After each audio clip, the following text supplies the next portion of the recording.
is electromagnetic radiation. هذا بس هذا الشيء جنوبتي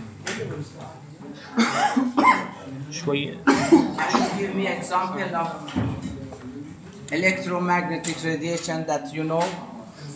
X-ray, MRI, CT scan. Yes. More MRI. More in life. What do you have in your life? تليفون لا قنبله الالكترونيه مالت الروسي قيصر تقول لك حياتك يعني انت تشوف وصلنا شو تقصد Wi-Fi could use. Yes. لا يا هو The digital one. The one that you have it right now.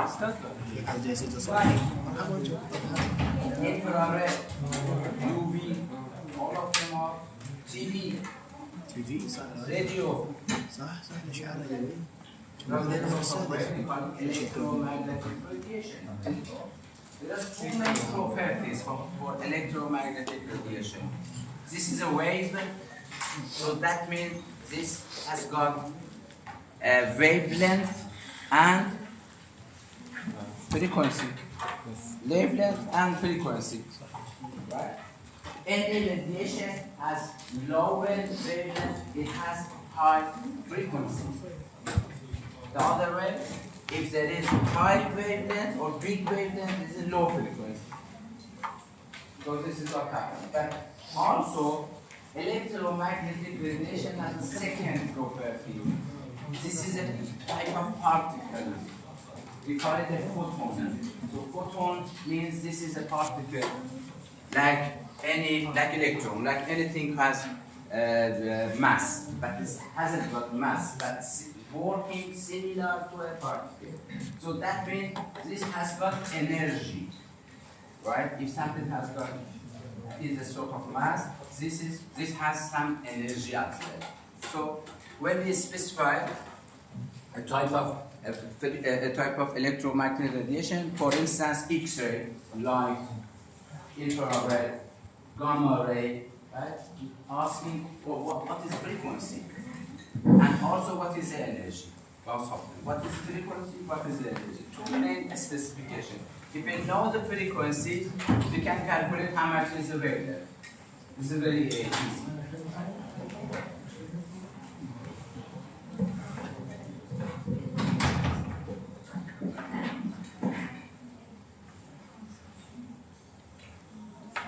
To get an image, to receive an image, what do we need? Light. Light, white,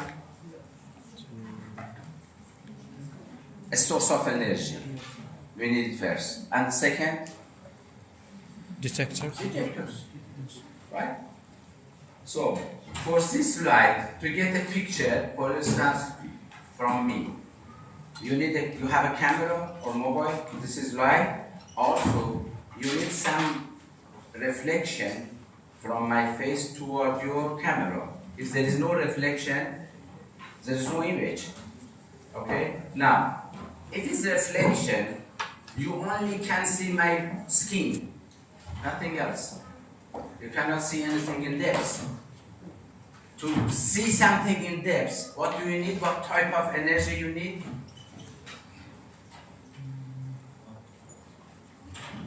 In depth, you need some radiation which penetrate into the anatomy.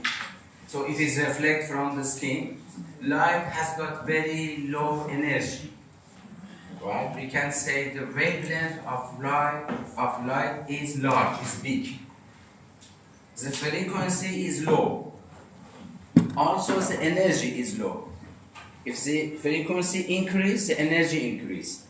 If the frequency increase and energy increase, more penetration into hard and dense material. This is what we need to provide to get, okay? Now, we can use X-ray, gamma ray for imaging and for therapy. We call it radiotherapy. If the energy is low, the order of 100 kilo electron volt or 150 kilo electron volt. Such amount of energy, okay? If this is low energy, we call it low energy. This is useful for diagnosis, right? But if it's high energy, maybe 1 million electron volt, 10 million electron volt. This is provided by a LINAC machine, linear accelerator machine, that provide high energy electron or high energy X-ray.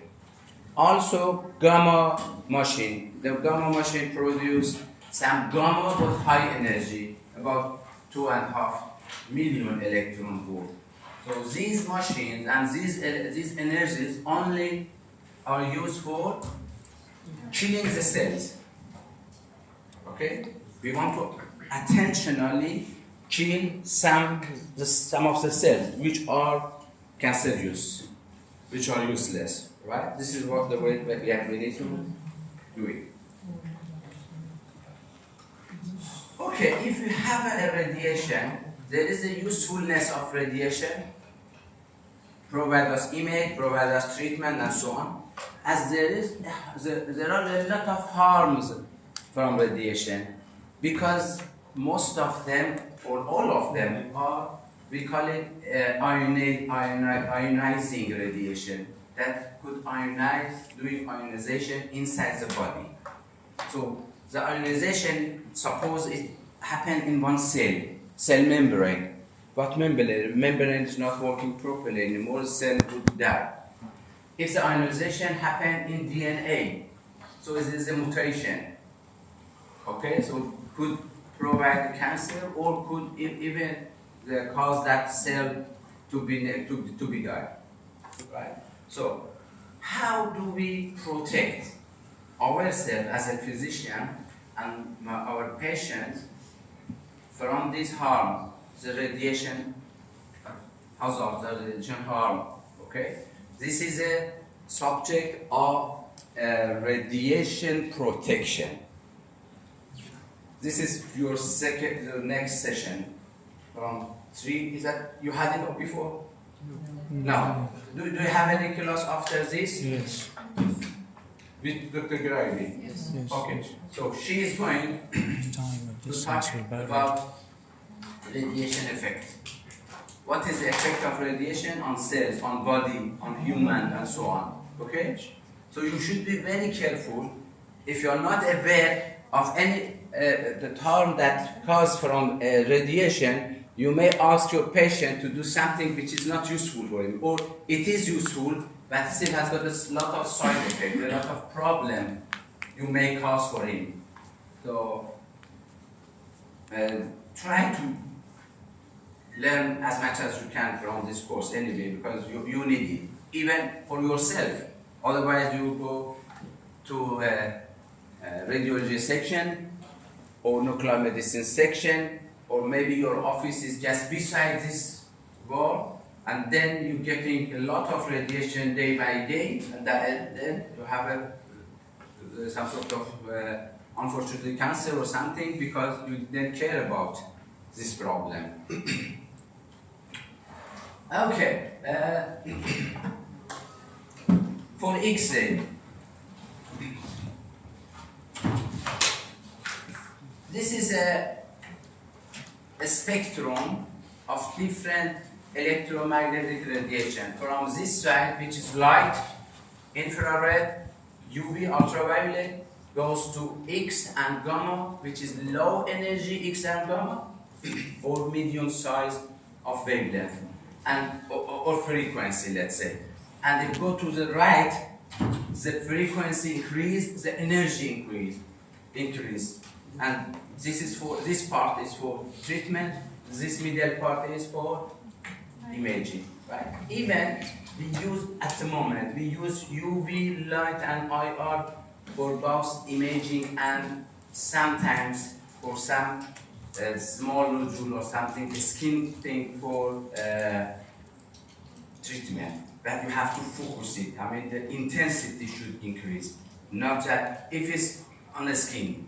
It is in depth, it's difficult to get it inside the depth. We have to use this part which has higher frequency. The higher frequency is smaller wavelengths. If something is very small, can go inside a small thing. Okay? Okay, this is general idea. So definitely you need something that has got high frequencies, small wavelengths, and also we call it as high energy wave, high energy radiation.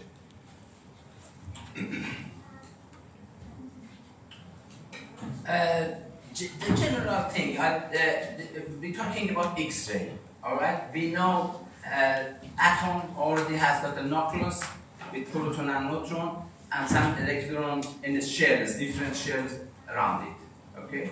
The basic of production, everything, this is atom. It is produced from these electrons, we call it, or we named it as X-ray. If it's originated from nucleus, we named it as gamma ray. So gamma ray and X-ray are the same, could have the same frequency, could have the same energy, but the origin of gamma is nucleus, the origin of X-ray is atom, or let's say the electrons around the atoms, around the nucleus, right? You are familiar with the number of electrons, which is equal to number of protons. If it's not, so what happens? If one electron is less, it is a positive ion.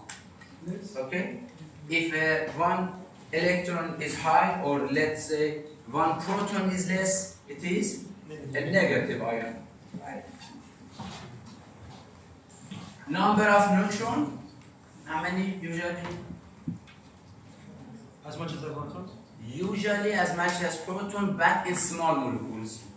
If the molecule is bigger and bigger, number of proton increase related to neutron related to proton is much increased, right? So this we call it unstable atom. The atom is not anymore stable. So this is the origin of any radioactive material.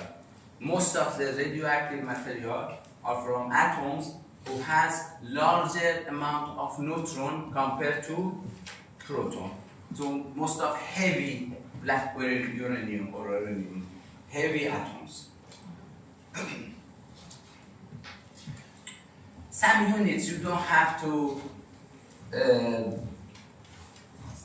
to memorize, to have to memorize it actually. But if it's given to you, you should know the concept. Let's say maybe there is a small formula, very easy one, and ask you to calculate something, and these units usually are given to you. Don't worry about to memorize it.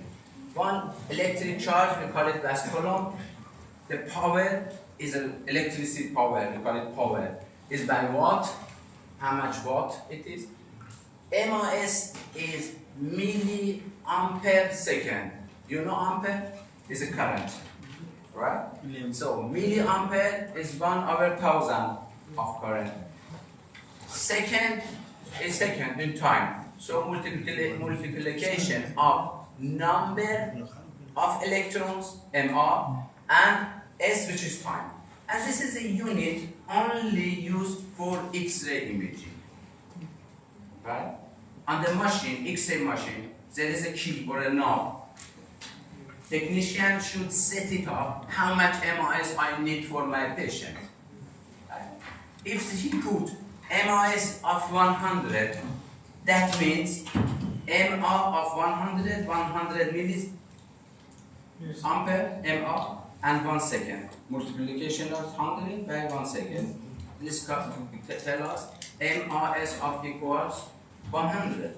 But now, other technician may say, no, I need MR of 1000, not 100, but second of 0.1, 1/10. Still the same thing. No difference, same image. Right? The only difference is time. At the first time you had 1 second, and this time you had 1/10 of second. So why you need to put an X-ray in lower time than the higher time?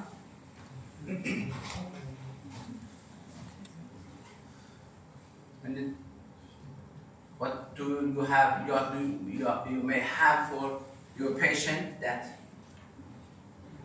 You want to have imaging in smaller time. The camera. When do you put the shutter or camera in a lower time? Fast shutter. Shutter, you know the windows of camera, close and open, open and close, right? So you want it to be very fast. So when you do it, if there is movement, okay? If there is a movement in your picture or a subject, you need to get it in a smaller time. So same thing in X-ray. We have some movement, okay? Some of them we can limit it, some not. Like what? Which movement is common in any person? Lung, heart, diaphragm, and also if there is a child during imaging, so always you cannot stop this movement. So what happened? What you need to do to get the same amount of MOS, but make sure you put the time as low as possible at your machine. Sometimes you can put it in 1,000th of second, sometimes 100th of a second. Electron volt related to joule energy. Proton electron charge related to Coulomb, which is electric charge. Mass of proton again related to gram, how much gram it is. That was this formula. You had it in physics. As I said, you don't need to know about it. Right. Also, different atoms which may be useful in your task. Hydrogen, what is A, what is Z? Z is atomic number, and A? Mass number. Okay. Usually A should be double of Z, expect hydrogen, because there is no neutron on hydrogen. And also carbon 12 and 6, phosphor 31 and 50. Look, as much as it go bigger and bigger, if you look, the number of neutron increase. Now this one, tungsten, much more, but in uranium, much more number of neutron compared to protons. Okay? So we can say this usually is unstable, this is semi-stable, and these are stable atoms, always the same, no change of it. Stable means that does not convert to other thing, it's not radioactive. I'm going to talk about X-ray definition, attenuation, and also product. What is attenuation? Attenuation means if X-ray arrives inside my body, how is decreased inside my body? How is absorbed? How much is absorbed? And we said how much attenuated. Attenuated means reduction, decrease in English. X-ray production means the device that produces X-ray. Usually we call it a tube. The tube of X-ray is a device that produces X-ray. And X-ray detection is a sort of film of the or detectors. How does it work? Right. If you have X-ray machine with the same mechanism that I would explain how this X-ray is produced and what is the structure of tube or image source. Now, we can fix it in radiography machine, we can fix it in a mammography machine, also in fluoroscopy and angiography, and in computerized tomography. Same concept, same way of production X-ray. The only difference, maybe one of them related to other one, produce smaller amount of X-ray, but the mechanism for all of them is the same. Right? Now, ordinary X-ray is for still imaging, no movement, just one shot of imaging, right? Mammography is used for soft tissue imaging, something like breast imaging for women. Fluoroscopy and angiography, where you need to see movement. In fluoroscopy, you want to see movement, maybe from GI, maybe from any vessels. And if it's specific to vessels, we call it angiography.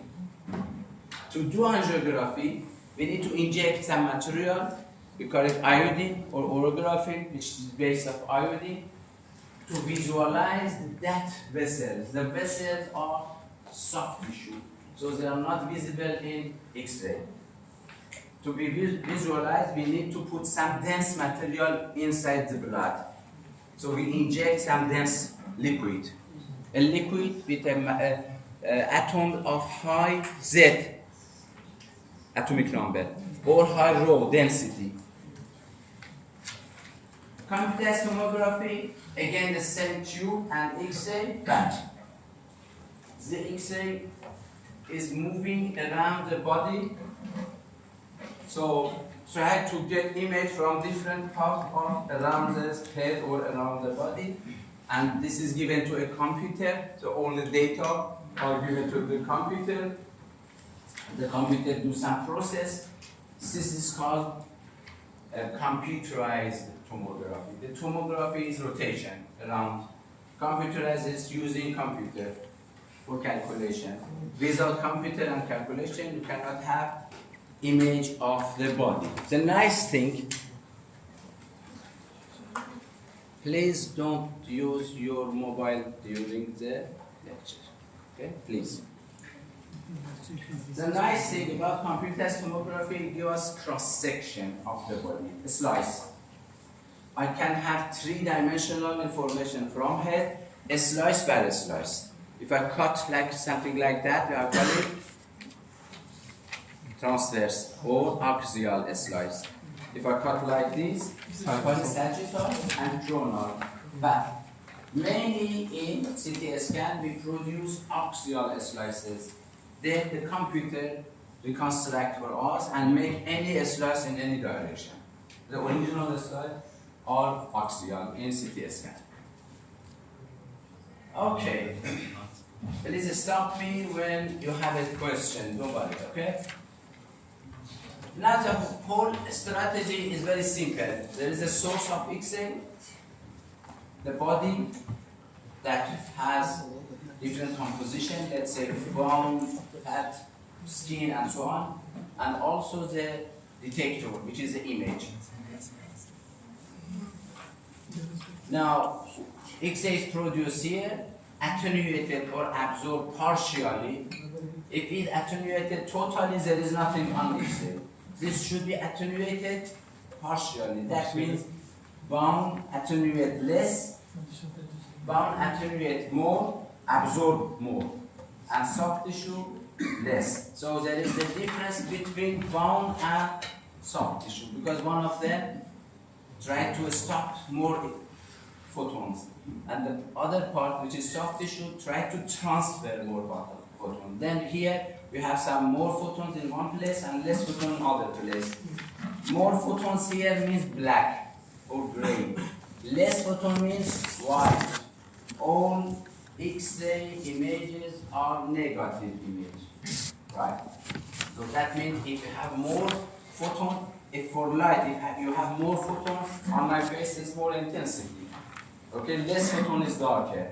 But here is other way around. If it's more photon is black, if less photon is white. So bone always looks white in the X-ray image.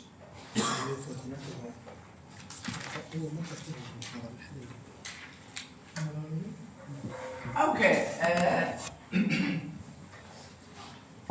this is called the field of view. This is the size of that beam towards the patient. Remember that X-ray is, or even light, okay? X-ray and light is divergent. Forget about this big size of light here. It is a very small light, very small, just 1 millimeter, okay? So if you look at here, top is 1 millimeter, down is maybe half meter by half meter. So it's in divergence like this in two directions.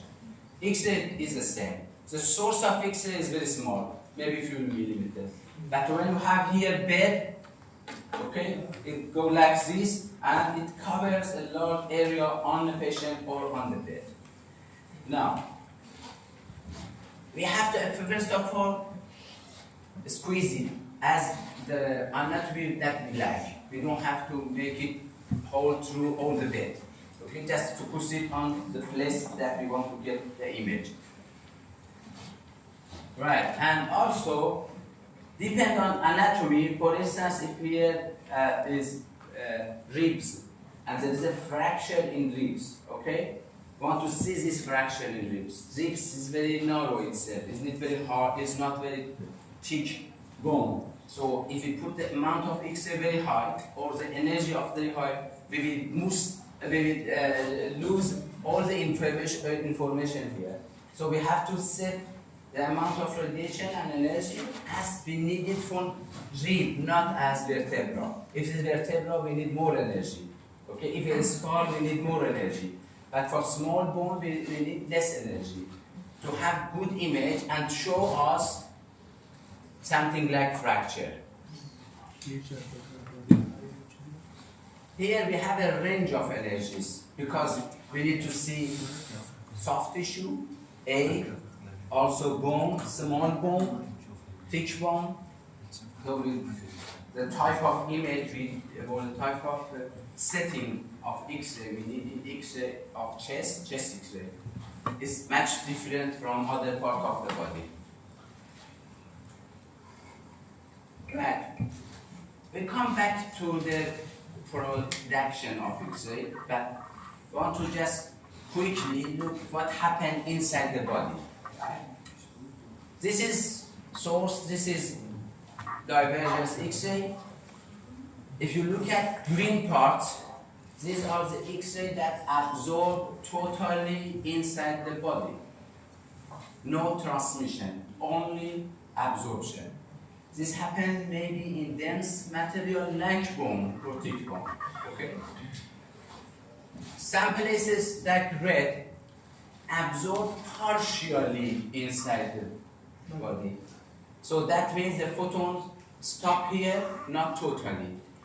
Leave some of the energy, lose some of the energy, and then go ahead. Still go ahead. But the thing is, if the direction of photon is like this, okay, it doesn't go like this, it go like that. Different direction. So this is problematic. Why? Because if I put a film here or detector, what I need from this photon to go through this body and map in this part of the field. But now it's going to map in this point.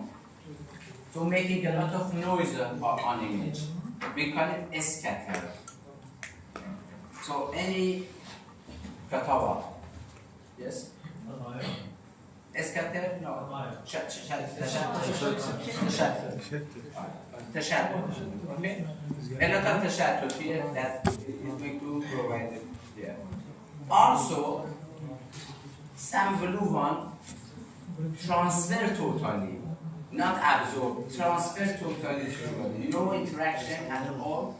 So what we have on the field, some absorption here, so nothing reached the field, some transmission, we have photon on the field, and some partially transmission we have between, okay? So that makes a contrast. This is a contrast between different parts of the body. Definitely, the nice image is either by transmission or by stopping or by reduction. But if there is a scatter, they may make some contribution to the image, but mostly this produces a lot of noise and artifact, as I said, called a scatter image.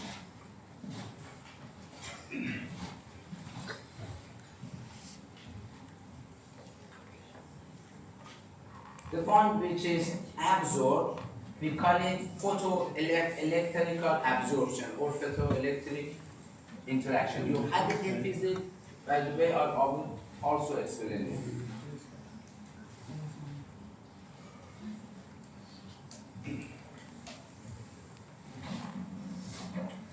physically, how can we produce X-ray?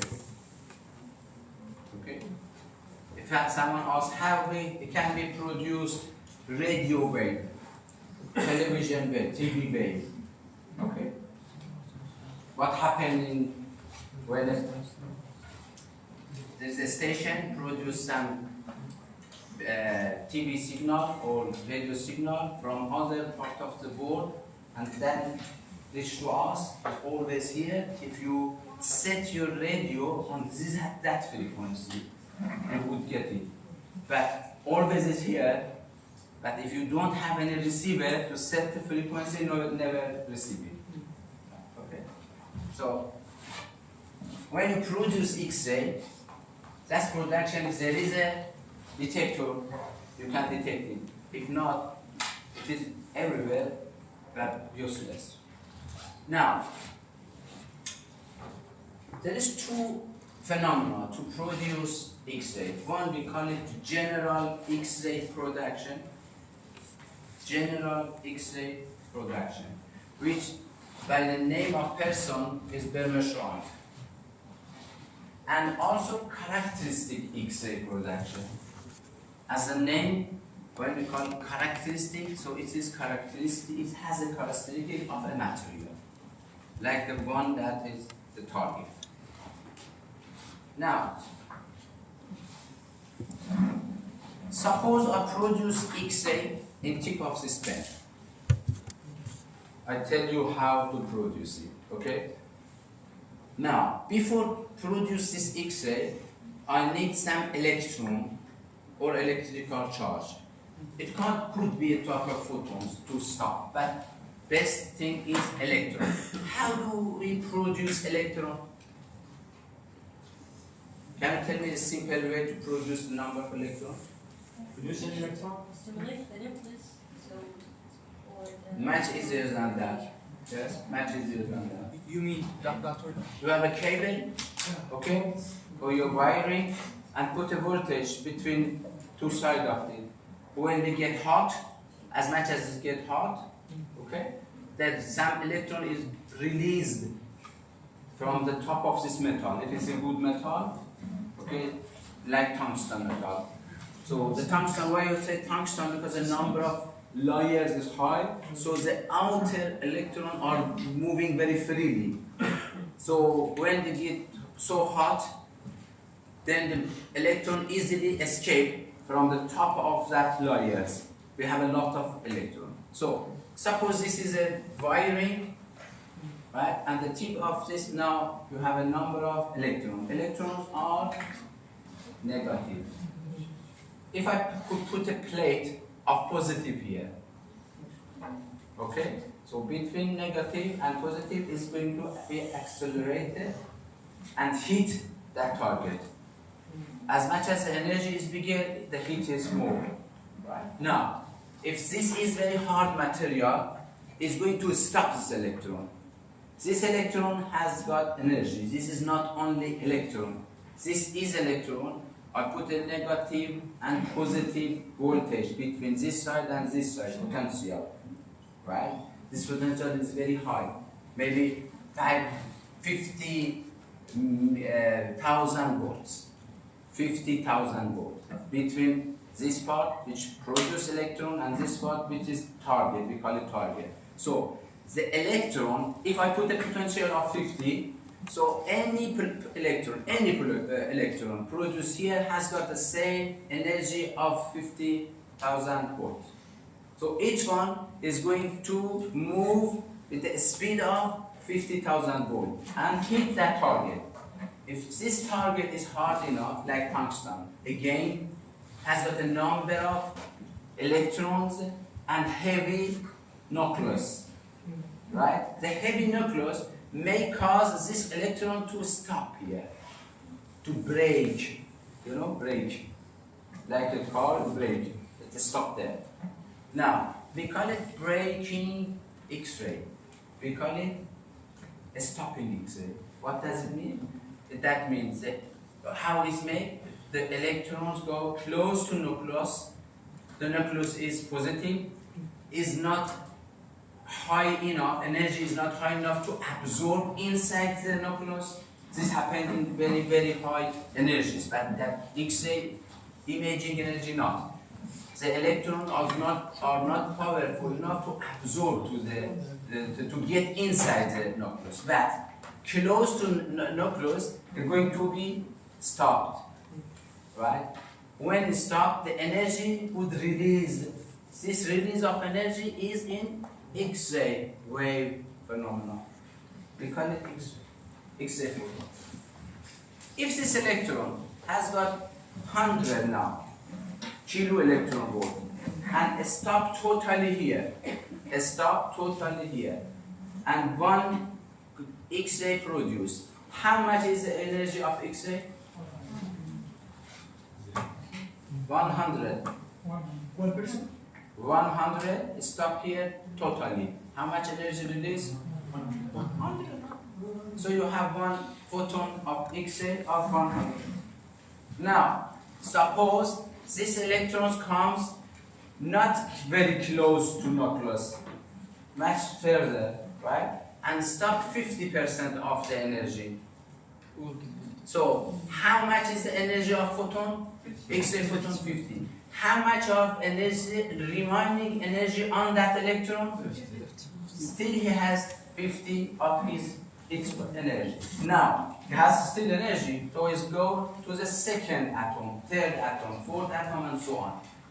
So could hit maybe 100 or 1,000 atoms through his root inside this target.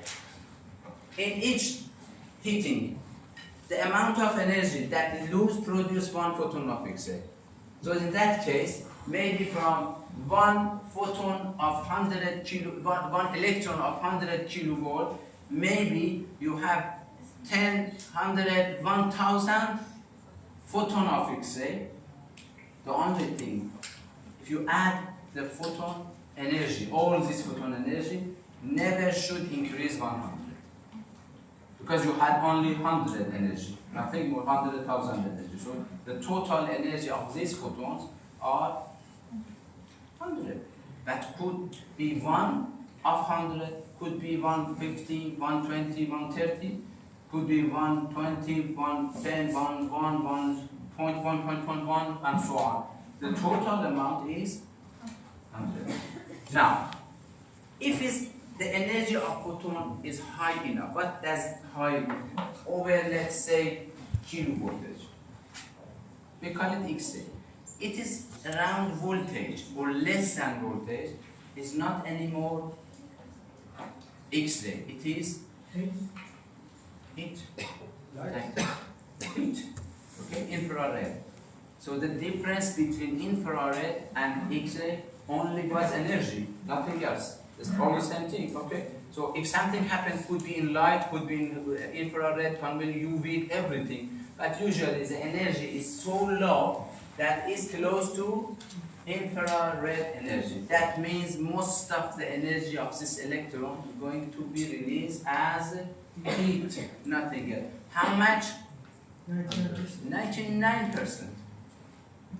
Sometimes more than 99%.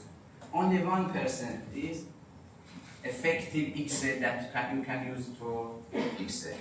This make a problem for this metal. This metal is going to be melted because of high amount of energy released on that. Right.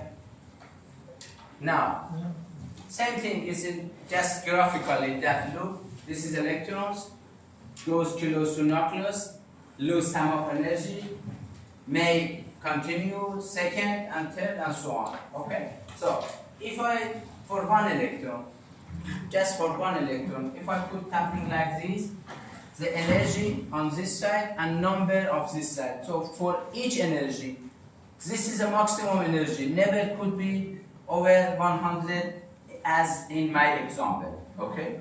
Now, starting from 0 to up to the maximum energy, a number of photons would produce, the total of them is 100, but could have maybe 1,000 here, 50 here, and so on. Now, we call this a spectrum and continuous spectrum. Why continuous, right? Because from low to high, any energy could happen. Any energy. This is a continuous process. Continuous spectrum. So the continuous spectrum we have from general X-ray or breaking X-ray or Bernstein. Same thing, same different names. Okay?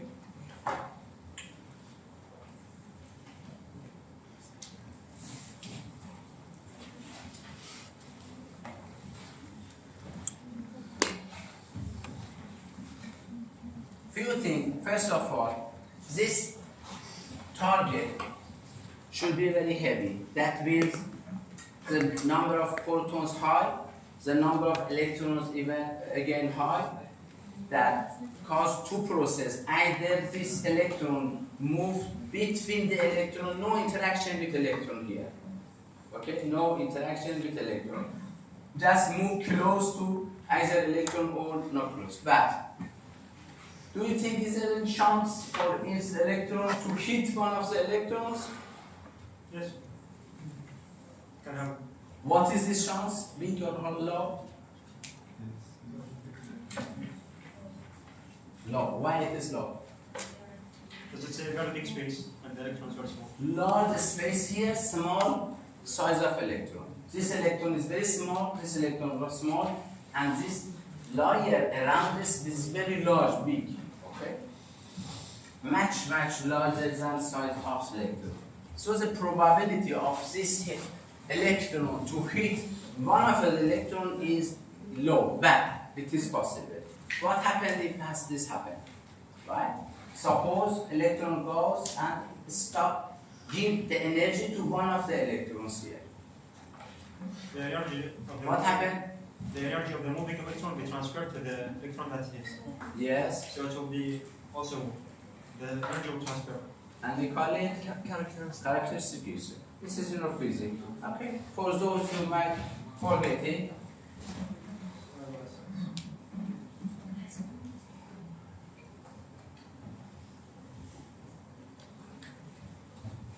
Right. Suppose this one, this second electron go and hit this one. What happened? This electron, how much was it in my example? 100 kilovolt or kilo electron volt. Okay? If this is tungsten, this is what? K, this is L, and you have much more layer. Okay? How many electrons in this one? 2. How many in K? 8. Right? Now, the energy that binded this electron to nucleus, this is negative, this is positive. In tungsten, I'm talking in tungsten, the connecting energy, or we call it binding energy, between this electron and this one in tungsten is about 70 kilovolt. Okay? 69 to 70. The one after is lower or higher? Lower. It is 11 kV. Okay, now, if this is big enough, we want to transfer all the energy to this one. This is over the binding energy. That make a possibility, this electron deploy from this, okay, escape from this, and there's a hole here. How much is the energy of this electron when it goes here? This electron goes there. How much? From 100, already 70 is used. So this electron has got 30 more. Again, could interact more. But go back to here. We have a hole here because this electron is not any longer there. The atom is going to go back to the original state. Then that needs electron from one of the layers, this one, or this one, to go back to this. Right. Suppose it goes from L to Ca. Okay, one electron from here, this one. This one.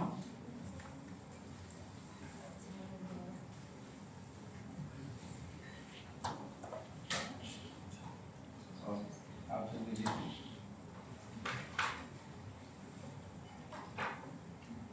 I have to do it again. So here, there, electrons from this one go back to here. How much energy released? 30. The difference between two layers. Okay? Because it's from outer layer to inner layer. The inner layer is 70, the outer layer energy is 11. The difference between 70 and 11 is 59. So, if this happens, we have an X-ray. The X-ray also shows like this, the electron like this, direct and something like this. And this is how much? 59 kilovolt or kilo electrons. This is specific to this layer and these atoms. Suppose second interaction happen to one of these. Electron hits this one. Again, one electron hits this one.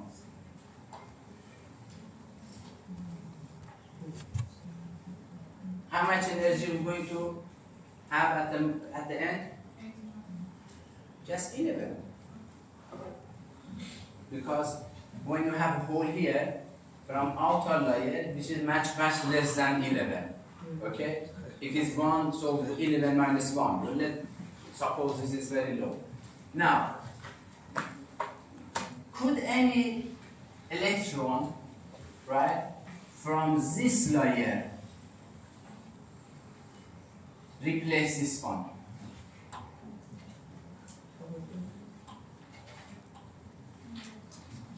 Yes. So when there is a hole in any of them, any of outer layer, any of outer, second, third, fourth, but so on, could replace the electron to this inside position. Because the atoms willing to get it, right? This is unstable process. The atom is in very unstable process. So try to get it. Maybe receive it from that. So how much X-ray energy is released? 70. Because this one was 70, this one was 11, this one is around zeros. It's not zero. You know, if you work this. But suppose if it's 0, so the difference between this one and the outer area and internal area, the most internal area is 70. So that means for this atom, you have one X-ray of 70, also one X-ray of 59, also one X-ray of 11. No other atom does the same thing. Does the same thing. No others. Okay. The only is that tungsten. This is characteristic X-ray from tungsten. But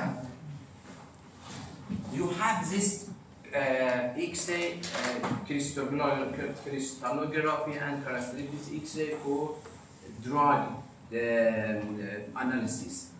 Okay, you would have it later on. Okay, we want to find which type of drug and what is the material of the drug. But now, forget about this characteristic process. The thing is, we produce 70 and 90 powerful X-ray for imaging. We don't need 11 because this is very low and cannot penetrate into the body at all. Right? We have to get rid of it somewhere. Okay, so General X-ray production produces some huge number of photons with different energy, and the spectrum is called continuous.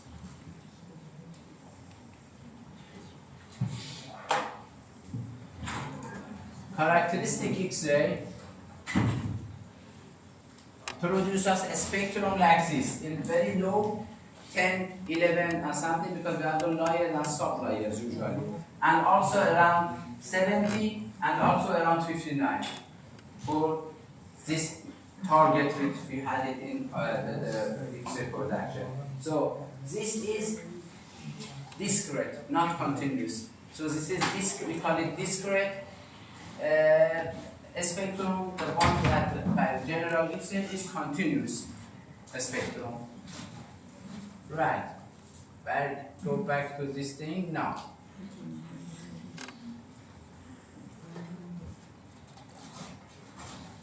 I told you that this electron has got 100. Could have anything based on me as a technician to select it, whatever I like. If someone puts 50, so this is a spectrum of 50.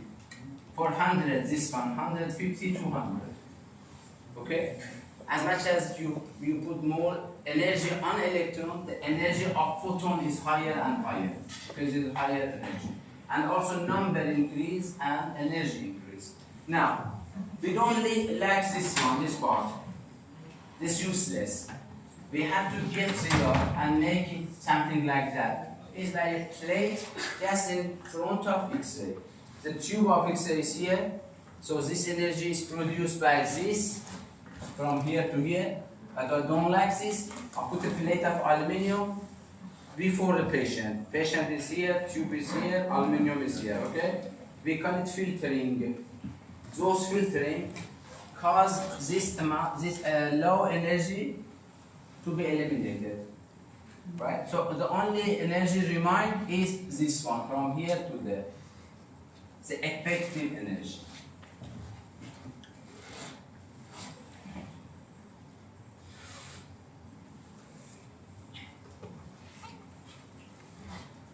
For characteristic X-ray, one electron goes out, produce one, what type of ion?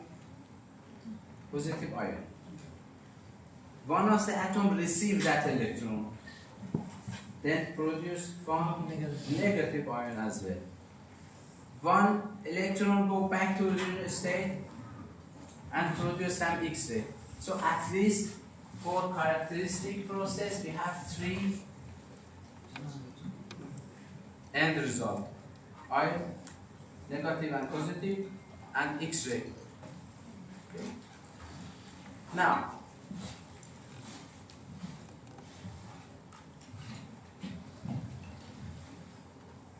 any interaction, this was interaction of metal, electron, metal. If it's electron, our body, maybe have the same interactions, but amount is different. If this is gamma ray, if it's X-ray again, and with a metal, or gamma ray X-ray on our body, this process of the same could be ionization, right? That means one electron thrown away from one of the layers. Could be excitation, that means the electrons thrown away but replaced by other electrons very quickly, very fast, from the same layers of other electrons. No energy exchange, nothing happened. Okay?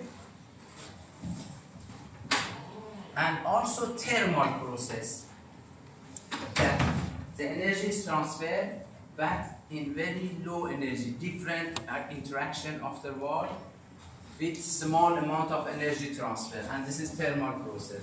So usually either we have ionization for any interaction I'm talking, or we have excitation, or we have thermal process.